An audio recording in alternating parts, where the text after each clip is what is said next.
Good evening everyone আশা কৰিছোঁ তোমালোকৰ preparation ভালেই চলি আছে ৰোড ট্ৰান্সপৰ্টৰ ওপৰত আগতে দুটা ভিডিঅ' দিয়া হৈছিলে এইটো হৈছে তৃতীয়টো ভিডিঅ' বোধ কৰোঁ তোমালোকে ভিডিঅ'কেইটা ভাল পাইছা আৰু প্ৰথম যিটো ভিডিঅ' আছিলে তাত কুৱেশ্যন নম্বৰ 3 এটা সৰু মানে মিষ্টেক হৈ গৈছিলে মিষ্টেকটো মানে এনেকুৱা ধৰণৰ তাত অপশ্যন দুটা থাকিব লাগিছিলে যিটো তোমালোকে বহুতে কমেণ্টো কৰিছিলা and I sorry for date যে মই অকল অপশ্যনটো চাই পিনে ৰোড ট্ৰান্সপৰ্ট অফিচ কৈ দিছিলোঁ কুৱেশ্যনটো আছিলে RTOৰ ফুল ফৰ্মটো আছিলে আৰু তাত কি হ'ব ৰোড ট্ৰান্সপৰ্ট অফিসো ইউজ কৰে আৰু ৰিজিয়নাল ট্ৰান্সপৰ্ট অফিসো ইউজ কৰে অৰ্থাৎ বি আৰু চি দুইটাই হ'ব লাগিছিলে গতিকে তোমালোকে সেইটো দেখুৱাই দিছা তাৰ কাৰণে ধন্যবাদ জনাইছোঁ তোমালোকক যিসকলে নেকি কমেণ্ট বক্সত কমেণ্ট কৰি দিছা আৰু ইয়াৰ পৰা বুজিব পৰা গৈছে যে তোমালোকে ভিডিঅ'কেইটা চাই আছা আৰু মোৰো খুবেই ভাল লাগিছে বাকী গোটেই অভাৰঅল ভিডিঅ'টো কেনেকুৱা পাইছা তোমালোকে কমেণ্ট বক্সত জনাবা ঠিক আছে তেতিয়াহ'লে আইটিঅ' ফুল ফৰ্মটো কি হ'ব লাগিছিলে এইটো বোথ বি এণ্ড চি হ'ব লাগিছিলে ঠিক আছে অপশ্যন এটা ইয়াত তেনেকুৱা ধৰণৰ একচুৱেলি অপশ্যনকেইটা option A is correct option B and C are correct তেনেকৈ থাকিব লাগিছিলে মই সেইটো থোৱা নাই অকল তোমালোকে সেইটো যিটো ভুল হৈ গৈছিলে মোৰ ফালৰ পৰা অপশ্যনটো বি কৈ পাইছিলোঁ সেইটো শুধৰাবলৈ মই বি আৰু চি অকল থৈ দিছোঁ পৰীক্ষাত আহিলে যিকোনো হয় এটা আহিব আৰু তেনেকুৱা আহিলে option A is correct option B and C are correct তেনেকৈ হয়তো দিব ঠিক আছে ওকে তেতিয়াহ'লে এইটো কুৱেশ্যনৰ পৰা আমি মুভ কৰোঁ তোমালোকে এইটো শুধৰাই ল'বা ঠিক আছে অপশ্যন বি আৰু চি দুইটা হ'ব ৰোডো হ'ব পাৰে আৰু ৰিজিয়নেলো হ'ব পাৰে question number 2 what is mean by ABS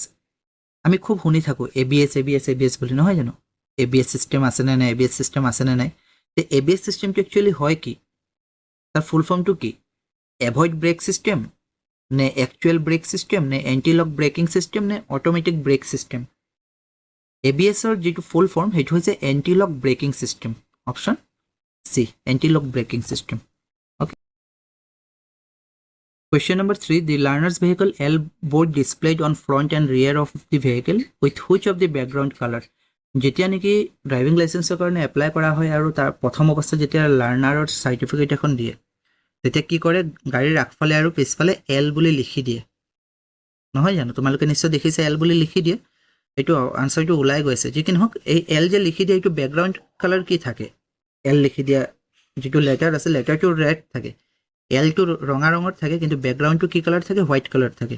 white colour আৰু তাৰো কিছুমান নিয়ম আছে যে কিমান সাইজ হ'ব লাগিব কাগজৰ বা এল বৰ্ণটো কিমান সাইজ হ'ব লাগিব হেতুৰ নিয়ম আছে এনেকুৱা ধৰণৰ থাকে আৰু এখিনি অলপ চাই লবা যে কাগজৰ যিটো স্কোয়াৰ হয় হেতু 18 সেন্টিমিটাৰতকৈ কম হ'ব নালাগে এলৰ যিটো হাইট হয় 10 সেন্টিমিটাৰতকৈ কম হ'ব নোৱাৰে তাৰ পিছত যিটো বহল হয় হেতু 9 সেন্টিমিটাৰতকৈ কম হ'ব নোৱাৰে ঠিক আছে তলত এইবিলাক অলপ তোমালোকে চাই যাবা এইখিনি পিডিএফত পাই যাবা ওকে এইটো তোমালোকে নিশ্চয় দেখিছা না এইটো স্কোয়াৰ থাকে একচুয়ালি দেই এইটো ৰেক্টেঙ্গল নহয় ইয়াত ৰেক্টেঙ্গল হৈ আছে এইটো স্কোয়াৰ থাকে ওকে যিকিন হোক আমাক কোৱেশ্চনটো সুধিছিলে কি বেকগ্ৰাউণ্ডটো কি থাকে বেকগ্ৰাউণ্ডটো হোৱাইট থাকিব আৰু লেটাৰটো এল লিখাটো এইটো কিহত থাকিব এইটো থাকিব ৰঙা question number 4 which is the longest highway in India ভাৰতৰ আটাইতকৈ লংগেষ্ট দীৰ্ঘতম হাইৱে কোনটো হয় NH1 নে NH2 নে NH8 নে NH44 এইটো হয় NH44 okay NH44 option D NH44 কোৰ পৰা আৰম্ভ হৈছে আমি যদি চাবলৈ যাওঁ মেপখনত তেতিয়া হলে কালি আমি কৈছিলো আগৰ ভিডিঅ'টোত যে নৰ্থ সাউথ কৰিডৰ বুলিও কোৱা হৈছিল নহয় জানো ইয়া শ্ৰীনগৰ আৰু ইফালে কন্যাকুমাৰী শ্ৰীনগৰৰ পৰা কন্যাকুমাৰীলৈ NH32 আৰু যেটো তাৰ দৈৰ্ঘ্য কিমান হয় 3745 কিলোমিটাৰ 3745 কিলোমিটাৰ এইটো বিভিন্ন ঠাইত বিভিন্ন ধৰণৰ আছে কিন্তু অফিচিয়েল ওয়েবসাইটৰ পৰা লোৱা হৈছে 3745 কিছুমানত 4000 সামথিংও আছে যিকিনো এইটো গভ ওয়েবসাইটৰ পৰা লোৱা হৈছে 3745 কিলোমিটাৰ NH44 কোৰ পৰা শ্ৰীনগৰৰ পৰা Kanyakumari okay Srinagar to Kanyakumari option D হ'ব এইটো লংগেষ্ট হয় The north-south and east-west corridor of the National Highway Development Project meet at আগৰ এটা কোৱেশ্চন পাইছিলো যে নৰ্থ-সাউথ যি ৰাস্তা হয় নৰ্থ-সাউথ কৰিডৰ বুলি কয় আৰু এটা ইষ্ট-ওয়েষ্ট কৰিডৰ দুইটা মাজত কাটিছে নহয় জানো য'ত কাটিছে হে কোন ঠাইত কাটিছে বুলি সুধিছে কোন ঠাইত কাটিছে নৰ্থ-ওয়েষ্ট এটাটো আহিছে তেনেকুৱা আৰু এটা ইষ্ট-ওয়েষ্ট এনেকৈ গৈছে এই যে কাটিছে কোন ঠাইত কাটিছে কানপুৰ নে ঝাঁচি নে লক্ষ্ণৌ নে বাৰাণসী এইটো কাটিছে অপশ্যন বি ঝাঁচিত কাটিছে অপশ্যন বি ইয়াত মেপত চাবা এইটো হৈছে নৰ্থ সাউথ কৰিডৰ শ্ৰীনগৰৰ পৰা কন্যাকুমাৰীলৈ যেটো ইয়েলো কালাৰ আছে ওকে ইয়েলো কালাৰ আছে আৰু এইটো শিলচৰৰ পৰা পোৰবন্দৰলৈকে এইটো হৈছে ইষ্ট ৱেষ্ট কৰিডৰ আৰু এই যে প্লাস চিহ্ন এটা হৈছে ইয়াত যে কাটিছে এইটো হৈছে ঝাঁচি ঝাঁচি চহৰত এইটো দুইটা ৰাস্তা একেলগে মানে চাৰিয়ালি হৈছে আৰু দুইটা ৰাস্তা কাটিছে ওকে আৰু বাকি এইটো যেটো চতুৰ্ভুজ এইটো অলৰেডি কৈছিলো সেইটো কিন্তু কোৱেশ্চন আহে যেটো নেকি গোল্ডেন কোৱাড্ৰিলেটাৰেল বুলি কয় সোণালী চতুৰ্ভুজ কলিকতাৰ পৰা দিল্লী দিল্লীৰ পৰা মুম্বাই মুম্বাইৰ পৰা আকৌ চেন্নাই চেন্নাইৰ পৰা আৰু কলিকতা তেনেকে ৰাস্তা কানেক্ট কৰিছে আৰু যাক আমি সোণালী চতুৰ্ভুজ বুলি কওঁ এইটো খুব ইম্পৰ্টেন্ট প্ৰশ্ন আহে কিন্তু তাৰ পৰা ঠিক আছে গতিকে এইখিনি অলপ চাই যাবা তোমালোকে question ইয়াত আছে already India's golden quadrilateral project combines যি সোণালী চতুৰ্ভুজ প্ৰজেক্ট আছিলে আগৰ যেটো পিকচাৰত পাইছিল মেপত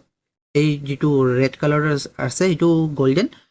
কোৱাড্ৰিলেটাৰেল বুলি কোৱা হয় প্ৰজেক্টটো আসলতে কলিকতাৰ পৰা ডাইৰেক্ট দিল্লীলৈ national highway Delhi to Mumbai Mumbai to Chennai আকৌ চেন্নাই টু কলিকতা এটা চতুৰ্ভুজ আকাৰৰ হৈছে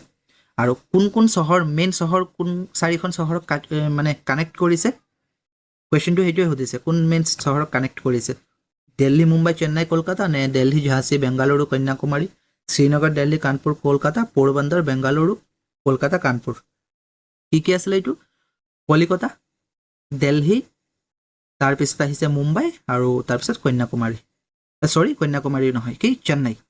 কন্যাকুমাৰী নহয় কন্যাকুমাৰীটো north south corridor Chennai Kolkata Delhi Mumbai আৰু চেন্নাই প্ৰমুখ চহৰ ভাৰতৰ Delhi Mumbai Chennai and Kolkata option A okay option A যি চাৰিখন প্ৰমুখ চহৰ তাত কানেক্ট কৰিছে আৰু নেশনেল হাইৱে বিলাক অলপ চাই যাবা যি নেকি দিল্লী কলকাতাত ইয়াত কলিকতাৰ পৰা দিল্লীলৈ নেশনেল হাইৱে তাত NH44 হয় আৰু লগতে NH19 হয় ওকে NH44 আৰু NH কি হয় 19 হয় দিল্লী কলকাতা ওকে তাৰ পিছত দিল্লী টু মুম্বাই কি হয় NH48 হয় কলকাতা টু চেন্নাই কলিকতাৰ পৰা চেন্নাই NH16 হয় আৰু কোনটো আছিল তিনিটা আৰু কোনটো মুম্বাই টু চেন্নাই ন Delhi to Mumbai to Chennai to NH48 হয় দিল্লী টু মুম্বাই টু চেন্নাই এটো NH48 হয় ওকে কি আছে তেতিয়াহলে কলিকতাৰ পৰা দিল্লী বা Delhi to Kolkata national highway 44 from Delhi to আগ্ৰালৈকে এইটো 44 নামেৰে জনা যায় দিল্লীৰ পৰা আৰু আগ্ৰাৰ পৰা পুনৰ কলিকতালৈ NH19 নামেৰে জনা যায় তাৰপিছত দিল্লী টু মুম্বাই টু চেন্নাই দিল্লীৰ পৰা মুম্বাইৰ পৰা চেন্নাইলৈ এইটো NH48 নামেৰে জনা যায় কলিকতা টু চেন্নাই NH16 কলিকতাৰ পৰা চেন্নাইলৈ NH16 আৰু টোটেল লেন্থটো 5846 কিলোমিটাৰ ওকে এইখিনি অলপ এডিশনাল ইনফৰমেশন আছে এইখিনি চাই লবা GQ হাইৱে বুলিও কোৱা হয় ইয়াক আৰু মেইন পাৰপজ কি আছিল যেটো নেকি ট্ৰেভেল টাইম হেতু মেজৰ সিটি বিলাকত ৰিডিউস কৰিবলৈ যে সময় লাগে মানে ট্ৰেভেল টাইমিংটো কমাবলৈ এটো মানে বনোৱা হৈছিল আৰু এই প্ৰজেক্টটো কাৰ দ্বাৰা এটো লঞ্চ কৰা হৈছিল NHAI national highways authority of India আৰু এটো মেনেজ কৰে national highway authorities of India manage কৰে ঠিক আছে আৰু কাৰ দিনত এটো ফাউণ্ডেশ্যন ষ্টোন দিয়া হৈছিল আধাৰশিলা 1999ত অটল বিহাৰী বাজপেয়ীৰ দিনতে দিয়া হৈছিল গতিকে এইখিনি অলপ এডিশনাল ইনফৰমেশন মনত থৈ যাবা Which of the following infrastructure sector of India is related to Bharatmala project? Already hetu koisilu question to অকল বেলেগ ধৰণে আছে ইয়াত যে ভৰতমালা যি প্ৰজেক্ট আছে কিহৰ লগত জড়িত টেলিকম সেক্টৰ নে ৰেলৱে নে ৰোড ইনফ্ৰাষ্ট্ৰাকচাৰ নে পোৰ্ট এৰিয়া ভৰতমালা প্ৰজেক্টটো ৰোড ইনফ্ৰাষ্ট্ৰাকচাৰৰ লগত জড়িত ভাৰতৰ যি প্ৰমুখ হাইৱে আছে এইবিলাকৰ ডেভেলপমেন্টৰ কাৰণে এইটো প্ৰজেক্ট লঞ্চ কৰা হৈছিল ভৰতমালা প্ৰজেক্ট ৰোড ইনফ্ৰাষ্ট্ৰাকচাৰ প্ৰধানমন্ত্ৰী ভাৰত জোড়ো পৰিযোজনা ইজ ৰিলেটেড টু প্ৰধানমন্ত্ৰী ভাৰত জোড়ো কিহৰ লগত জড়িত এইটো আমি ৰোড ট্ৰান্সপৰ্টৰ ভিডিও চাইছো গতিকে আমি সহজতে ক'ব পাৰো যে হেতু অবভিয়াসলি ডেভেলপমেন্ট অফ হাইৱেজ কিন্তু যদি বেলেগ এক্সামত যদি হেতু কোৱেশ্চন হদি দিলে হেতেন তেতিয়াহলে হয়তো আমি কনফিউজ হলো হেতেন যে কমিউনিকেশন নে সোশ্যাল ইন্টিগ্ৰেশন নে লিংকিং অফ ৰিভাৰ্স নে ডেভেলপমেন্ট অফ হাইৱেজ এটো ৰোড ট্ৰান্সপৰ্ট গতিকে এইটো কোৱেশ্চন অনা হৈছে ডেভেলপমেন্ট অফ হাইৱেজ গতিকে বেলেগ এক্সামতো যদি আহে প্ৰধানমন্ত্ৰী ভাৰত জোড়ো পৰিযোজনা কিহৰ লগত হ'ব ডেভেলপমেণ্ট অফ হাইৱেজ ইয়াৰ লগতে জড়িত অপশ্যন ডি ঠিক আছে কেতিয়া এইটো এনাউন্স কৰা হৈছিলে 2003-04 বাজেটত এনাউন্স কৰা হৈছিলে 2003-04 বাজেটত who is the minister of road transport and highways সেইটো কি কয় খুবেই পৰিচিত এজন ব্যক্তি নহয় জানো কোন হয় অবভিয়াছলি নীতিন গাডকাৰী তেওঁৰ লগত ইণ্টাৰেষ্টিং বহুত ফেক্ট আছে নহয় জানো নীতিন গাডকাৰী কেতিয়াবা তোমালোকে চাবা Nitin Gadkari Which among the following is known as the Great Andaman Trunk Road? Connects Port Blair to Mayabandar in the Andaman and Nicobar Island. G চাৰিটা হাইৱে দিছে national highway 4 national highway 129 national highway 1 আৰু national highway 315 তাৰে ভিতৰত কোনটো highway great Andaman trunk road বুলিও জনা যায় আৰু পৰ্ট ব্লেয়াৰ আৰু মায়াবান্দাৰলৈকে কানেক্ট আছে একচুৱেলি এইটো পৰ্ট ব্লেয়াৰ আৰু মায়াবান্দাৰ যদিও ইয়াত দিছে কিন্তু তাৰ আগলৈকে এইটো কানেক্ট হৈছে বৰ্তমান ঠিক আছে নেশ্যনেল হাইৱে 4 নে 129 নে 1 নে 315 সেইটো হৈছে নেশ্যনেল হাইৱে 4 তোমালোকে ইয়াত চাবা ইয়াত কি দিছে national highway 4 Andaman and Nicobar island national এইটো এডিশ্যনেল ইনফৰমেশ্যন আৰু কিছুমান ইমেজটো মই ইয়াত থৈছোঁ সম্ভৱ যি কি নহওক national highway 4 Andaman and Nicobar island এইটো স্পেচ দিব লাগিছিলে নেশ্যনেল হাইৱে 129 আসাম আৰু Nagaland national highway 1 Jammu and Kashmir আৰু নেশ্যনেল হাইৱে 315 আসাম অৰুণাচল প্ৰদেশ এইখিনি চাই ল'বা কোনটো নেশ্যনেল হাইৱে ক'ত কানেক্ট হৈছে আৰু যি নেশ্যনেল হাইৱে কোনটো কৈছিলোঁ 4 নহয় জানো 4 এইটো পৰ্ট ব্লেয়াৰৰ পৰা ইয়াৰ পৰা ক'লৈ কানেক্ট হৈছে কুৱেশ্যনতো মায়াবান্দৰ দিছিলে মায়াবান্দৰ ইয়াত হয় আগতে ইয়ালৈকে আছিলে কিন্তু বৰ্তমান এইটো এক্সটেণ্ড কৰা হৈছে অ'কে দিগলিপুৰলৈকে এক্সটেণ্ড কৰা হৈছে ইয়ালৈকে আছে বৰ্তমান আৰু গুগল মেপ চালে তোমালোকে দেখিবা ইয়াত 4 লিখা আছে যে এইটো নেশ্যনেল হাইৱে 4 গতিকে বহুতে তোমালোকে কমেণ্ট কৰি আছিলা যে অসমৰ নেশ্যনেল হাইৱে মই PDF শ্বেয়াৰ কৰি দিম বাৰু আৰু ভাৰতৰো নেশ্যনেল হাইৱে কাৰণ ইমানখিনি নেশ্যনেল হাইৱে আছে গোটেইখিনি মানে কভাৰ কৰিবলৈ সম্ভৱো নহয় মেইন কেইটা মই PDF শ্বেয়াৰ কৰি দিম আৰু তোমালোকে গুগল মেপতো চাবা অসমৰ বিশেষকৈ তুমি এতিয়া ভিডিঅ'টো য'ৰ পৰা চাই আছা তোমাৰ আশে পাশে কোনটো নেশ্যনেল হাইৱে গৈছে সেইটো চাবলৈ হ'লে গুগল মেপ চাবা তেনেকৈ লিখা থাকে য়েল্লো লিখা থাকে ইয়াত যেনেকৈ 4 লিখা আছে 4 মানে এইটো নেশ্যনেল হাইৱে 4 হয় অ'কে আৰু নেশ্যনেল হাইৱে মানে কি হয় গুগলত তোমালোকে যদিও চাৰ্চ কৰা কি হয় সময়ে এইবিলাক নামবিলাক চেঞ্জ হৈ গৈ থাকে ৰোড এক্সটেণ্ড কৰে আৰু তাৰপিছত কি কৰে নেশ্যনেল হাইৱে বেলেগ এটাৰ লগত লগাই দি বেলেগ এটা নাম দি দিয়ে গতিকে চেঞ্জ হৈ গৈ থাকে 2024ৰ তেনেকুৱা ভালকৈ কোনো এখন প্লেটফৰ্মত তেনেকৈ পোৱা নাই যি কি নহওক যিখিনি নেকি মেজৰ মই সেইটো PDF শ্বেয়াৰ কৰি দিম বাৰু তোমালোকে অলপ সেইখিনি চাবা গতিকে গুগলৰ পৰা চালেও নেশ্যনেল হাইৱে অলপ চাই ল'বা যে কোন ইয়েৰত চাই আছে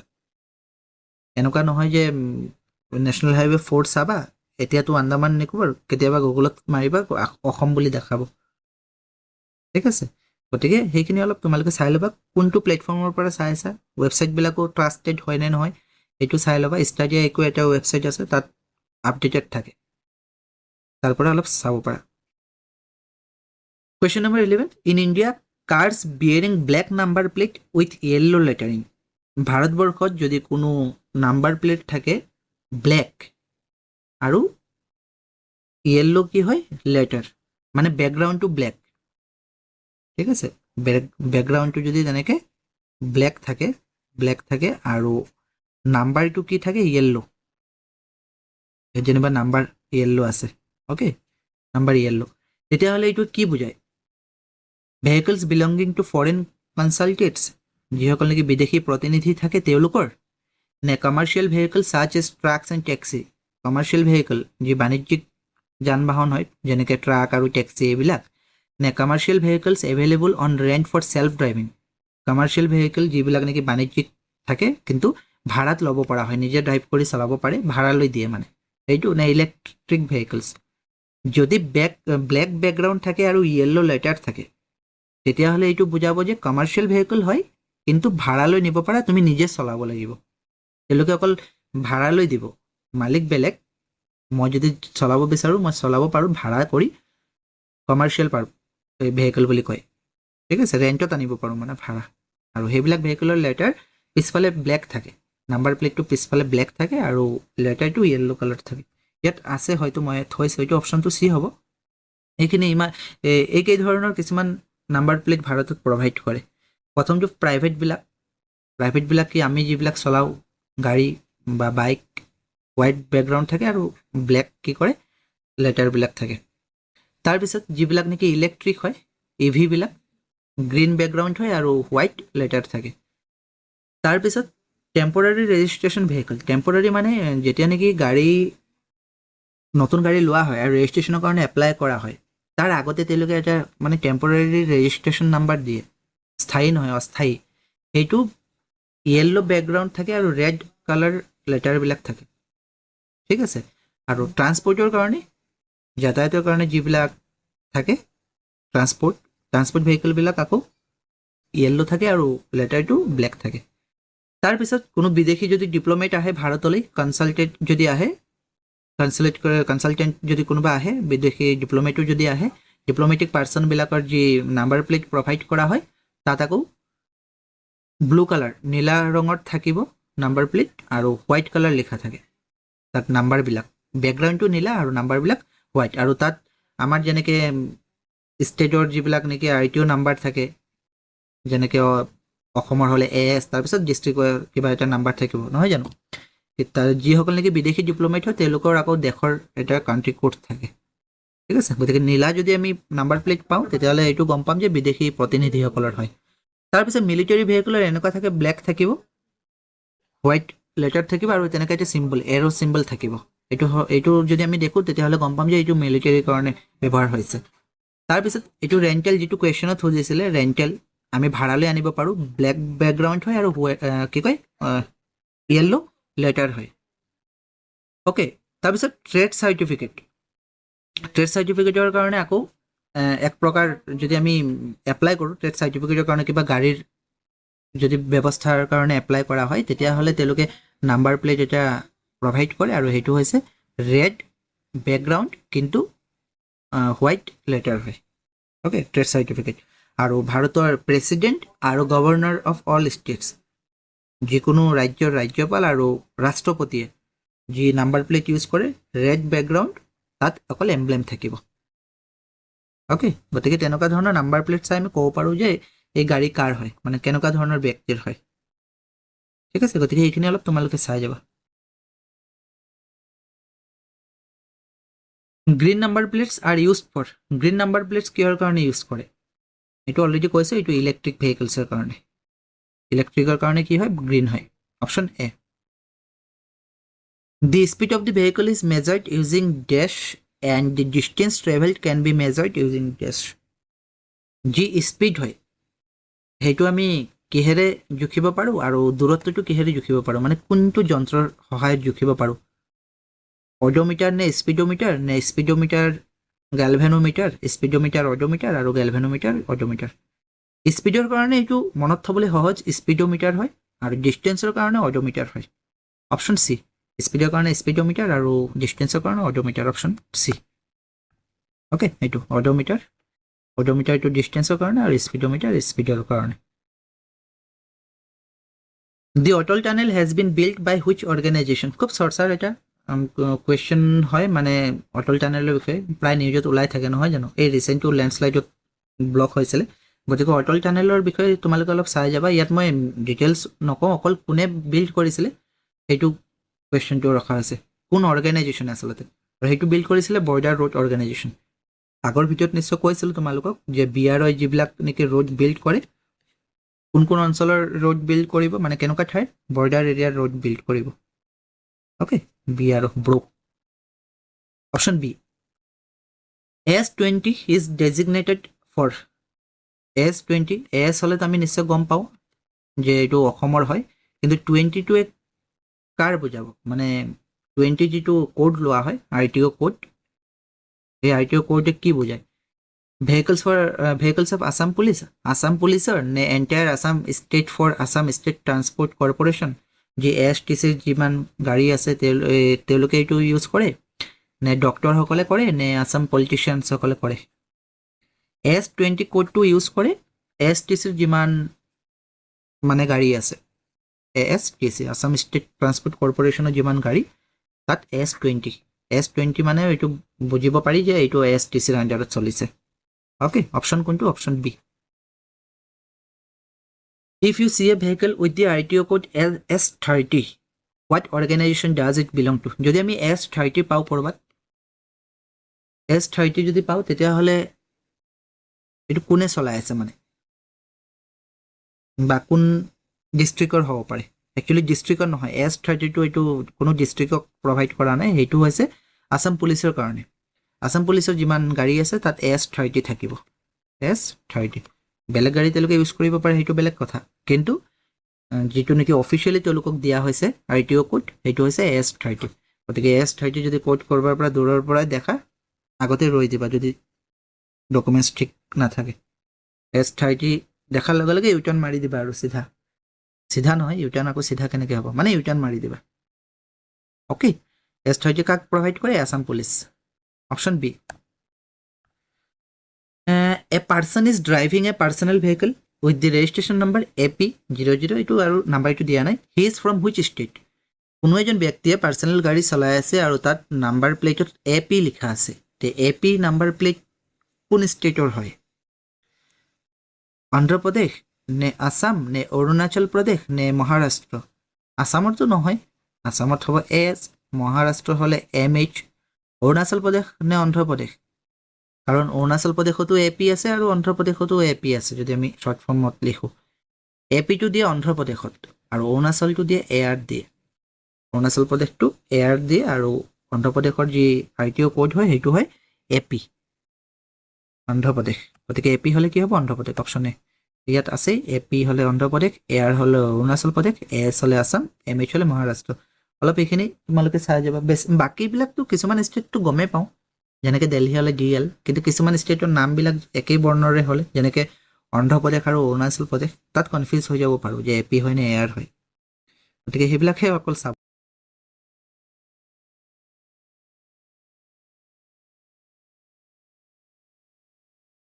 When was the Assam State Transport Corporation formed as a corporation under the Road Transport Corporation Act? অর্থাৎ যি ASTC হয় আসাম ষ্টেট ট্ৰান্সপোৰ্ট কৰ্পোৰেশ্যন কেতিয়া গঠন কৰা হৈছিল ৰোড ট্ৰান্সপোৰ্ট কৰ্পোৰেশ্যন এক্টৰ আণ্ডাৰত আগতে আসাম ষ্টেট ট্ৰান্সপোৰ্ট কৰ্পোৰেশ্যন নাছিলে কৰ্পোৰেশ্যন পিছত হৈছে আগতে আছিল ৰোড ট্ৰান্সপোৰ্ট আসাম আছিল প্ৰথম পৰ্যায়ত ৰোড ট্ৰান্সপোৰ্ট আসাম আছিল ওকে ৰোড ট্ৰান্সপোৰ্ট আসাম আছিল আৰু ৰোড ট্ৰান্সপোৰ্ট আসাম এটো কেতিয়া ফৰ্ম কৰা হৈছিল 16 জানুৱাৰী 1948 Road Transport Assam কিন্তু এটো কৰ্পোৰেশন হোৱা নাছিল কৰ্পোৰেশন কেতিয়া হৈছিল এটো কোৱেশ্চন দিছে যে ASTC কেতিয়া ফৰ্ম হৈছিল প্ৰথম অৱস্থাত তো Road Transport Assam বুলিহে আছিল ওকে কোৱেশ্চনটো থুদিছে যে কৰ্পোৰেশন কেতিয়া ঘোষণা কৰা হৈছিল বা Road Transport Corporation Actৰ আণ্ডাৰত কেতিয়া কৰ্পোৰেশনলৈ হেতু কি কৰা হৈছিল উন্নতিকৰণ কৰা হৈছিল এটো কৰা হৈছিল 31st March 1970 অপশন বি গতিকে কনফিউজ নহবা 1948 আৰু 1970 লৈ পিনে 1948 ত ৰোড ট্ৰান্সপোৰ্ট আসাম হিচাপে আছিল বাট কৰ্পোৰেশনলৈ হেতু কি কৰা হৈছিল কৰ্পোৰেশনলৈ হেতু গঠন কৰা হৈছিল বা নিয়া হৈছিল 1970 31st March অপশন বি ইয়াত উল্লেখ কৰা আছে অসম ৰাজ্যিক পৰিবহণ নিগম যাক আমি ইংৰাজীত ASTC বুলি কওঁ Assam state transport corporation short ফৰ্মত ASTC 1970 31st মাৰ্চত এইটো নিগমলৈ পৰিৱৰ্তন কৰা হৈছিল Dharmajyoti scheme is related two Dharmajyoti স্কিমটো কিহৰ লগত জড়িত এডুকেশ্যন নে হেলথ কেয়াৰ নে পিলগ্ৰিমেজ ট্ৰেভেল নে এমপ্লয়মেন্ট নামতে ওলাই আছে ধৰ্মজ্যোতি অৰ্থাৎ ধৰ্মৰ লগত জড়িত যদি পিলগ্ৰিমেজ ট্ৰেভেল হয় তীৰ্থযাত্ৰীসকলৰ লগত জড়িত হেতু একচুয়ালি এইটো স্কিম লঞ্চ কিহৰ কাৰণে কৰা হৈছিল এইটো স্কিম লঞ্চ কৰা হৈছিল যি সকল নেকি তীৰ্থযাত্ৰী আছে তেওঁলোকক মানে কনসেশন দিয়া হয় বাছৰ ভাড়াৰ ক্ষেত্ৰত আৰু এইটো ASTC ৰ আণ্ডাৰতে হেতু অফাৰ দিছে 75% দিয়া হয় এইটো স্কিমটো বহুত আগৰ পৰাই চলি আছে 2004-5 তে ইন্ট্ৰোডিউস কৰা হৈছিল 75% তেওঁলোকক কনসেশন দিয়া হয় যদি কোনো তেনেকে তীৰ্থস্থান ভ্ৰমণ কৰে এল্ডাৰলি পাৰসন সকলক একচুয়ালি দিয়া হয় আৰু এইটো স্কিম ইমপ্লিমেন্ট কোনে কৰে ASTC কৰে আৰু with the help of deputy commissioner যি জিলা উপায়ুক্ত আছে তেওঁলোকৰ দ্বাৰা মানে হেতু ইমপ্লিমেণ্ট কৰা হয় এছটিচি যি কি নহওক ধৰ্মজ্যোতি যিটো স্কিম আছে ধৰ্মজ্যোতি স্কিম কিহৰ লগত জড়িত তেতিয়াহ'লে পিলগ্ৰিমেজ ট্ৰেভেলৰ লগত অৰ্থাৎ তীৰ্থযাত্ৰীসকলৰ ভ্ৰমণৰ লগত question number 20 what is the Siliguri corridor খুব কমন এটা কুৱেশ্যন প্ৰায়বিলাক এক্সামত আহে শিলিগুৰি কৰিডৰ কি হয় এইটো অপশ্যনটো ওলাই আছে অপশ্যন বি কোনটো হ'ব a narrow' corridor connecting North East India to the rest of the country মানে নৰ্থ ইষ্টৰ লগত ভাৰতৰ বাকী অংশক সংযোগ কৰে একচুৱেলি শিলিগুৰি কৰিডৰ কি হয় এক ঠেক ভূখণ্ড হয় আৰু এই ভূখণ্ডলৈ ভাৰত আৰু চাইনাৰ মাজত প্ৰায় ইছ্যু হৈয়ে থাকে এইটো ক'ত হয় এইটো হৈছে নৰ্থ ইষ্ট আৰু এইটো হৈছে মূল ভাৰতবৰ্ষ নহয় জানো মূল ভাৰতবৰ্ষ তাত কি হয় এটা ভূখণ্ড আছে মানে নৰ্থ ইষ্টৰ পৰা মূল ভাৰতবৰ্ষত প্ৰৱেশ কৰিবলৈ এইফালে আহিব লাগিব এই যিটো ৰেড চিম্বল দিয়া আছে এইফালে আহিব লাগে আৰু সেই যি ঠেক ভূখণ্ড সেইটোকে কোৱা হয় শিলিগুৰি কৰিডৰ যাক নেকি চিকেন নেক বুলিও কয় দেখিবলৈ কুকুৰাৰ মূৰটোৰ দৰে মাথাটোৰ দৰে গতিকে তাক চিকেন নেক বুলি কোৱা হয় শিলিগুৰি কৰিডৰ শিলিগুৰি কৰিডৰ কি হৈছে ভাৰতৰ পশ্চিমবংগ ৰাজ্যৰ শিলিগুৰি চহৰৰ আশে পাশে থকা সংকীৰ্ণ অঞ্চল ইংৰাজীত ইয়াক চিকেন স্নেক বুলি কোৱা হয় অৰ্থাৎ কুকুৰাৰ মূৰ মুৰ্গীৰ মাথা আটাইতকৈ সংকীৰ্ণ অংশত ই 20 পৰা 22 কিলোমিটাৰ মানে কি হয় যি আটাইতকৈ ঠেক ঠাইডোখৰ 20 পৰা 22 কিলোমিটাৰ মানে হয় আৰু ঠিক আছে আৰু এই শিলিগুৰি কৰিডৰ হৈয়ে আমি নৰ্থ ইষ্টত প্ৰৱেশ কৰিব লাগিব মানে নৰ্থ ইষ্টৰ পৰা যদি মূল ভাৰতবৰ্ষলৈ যোৱা হয় তেতিয়াহ'লে শিলিগুৰি কৰিডৰৰ মাজেদি যাব লাগিব আৰু যদি ভাৰতবৰ্ষৰ বাকী ষ্টেটৰ মানুহ যদি নৰ্থ ইষ্টত আহে তেতিয়াহ'লে এই কৰিডৰৰ মাজেদিহে যাব লাগিব এইটোৱে হৈছে শিলিগুৰি কৰিডৰ যাক চিকেন নেক বুলি কোৱা হয় গতিকে অপশ্যন কোনটো হ'ব a narrow' corridor connecting North ইষ্টক ৰেষ্ট অফ দি ইণ্ডিয়াৰ লগত কানেক্ট কৰে ৰিভাৰ নহয় মাউণ্টেইন পাছো নহয় আৰু নেচাৰেল বৰ্ডাৰো নহয় অপশ্যন বি আজি বিশটা কুৱেশ্যনেই আছিলে আশা কৰিছোঁ তোমালোকে বুজি পাইছা কিবা যদি ডাউট থাকে তেতিয়াহ'লে কমেণ্ট বক্সত জনাবা আৰু পুনৰ এবাৰ তোমালোকক ধন্যবাদ জনাইছোঁ কাৰণ প্ৰথম ভিডিঅ'টোত এটা কুৱেশ্যন তাত ভুল হৈছিলে তোমালোকে সেইটো দেখুৱাই দিয়াৰ কাৰণে নহ'লে ভুল থাকিয়ে গ'লহেঁতেন একচুৱেলি মই কি হৈছে অপশ্যনটো চাই মই কৈ পাইছিলোঁ আৰু তেনেকৈ এইটো শ্লিপ অফ দি টাং বুলি ক'ব পাৰোঁ বা তেনেকৈ মন কৰা নাছিলোঁ যি কি নহওক one second thank you to all তোমালোকে সেইটো আঙুলিয়াই দিছা ভুলটো আৰু তোমালোকে তেনেকুৱা যদি ভুল আঙুলিয়াই দিয়া তেতিয়াহে আমাৰ ইম্প্ৰুভ হ'ব ঠিক আছে গতিকে সকলোলৈ শুভেচ্ছা থাকিল পৰীক্ষাৰ কাৰণে সম্ভৱ সেইটোৱে হৈছে